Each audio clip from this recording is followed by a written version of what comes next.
सिंधुदुर्ग जिले से पूर्व विधायक वैभव नाइक ने दावा किया है कि जिले के सत्ताधारी जनप्रतिनिधि और जिला परिषद प्रशासन के वरिष्ठ अधिकारी मिलकर ग्राम सेवकों की अंतर जिला बदली में भारी आर्थिक लेन देन कर रहे हैं। सिंधुदुर्ग जिल्हा परिषदेच्या अखत्यारीत येणाऱ्या सिंधुदुर्ग जिल्ह्यामध्ये 432 एकूण ग्रामपंचायती आहेत आणि या ग्रामपंचायतीपैकी 117 ग्रामपंचायतींना ग्रामसेवकच उपलब्ध सध्या नाही आहे।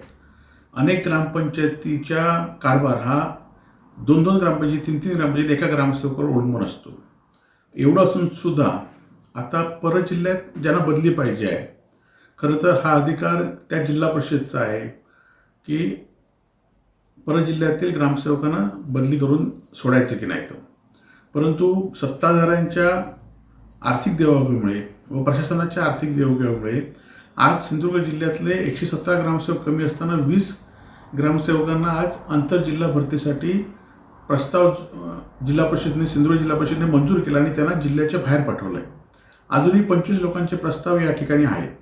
म्हणजे एकीकडे आपले जिल्ह्यातील ग्रामपंचायतीला ग्रामसेवक मिळत नसताना असलेले म्हणजे कमी असलेले ग्रामसेवक सुद्धा दुसऱ्या जिल्ह्यात देण्याचं असेल तर पालकमंत्री इथले आमदार खासदार करतायत काय असा प्रश्न या ठिकाणी आहे की आर्थिक देवसाठी जिल्हा ग्रामपंचायतची तळागाळातली स्थानिक संस्था आहे त्या संस्थेला विस्कळीत करण्याचं काम सत्ताधारी करतायत असा माझा आरोप आहे।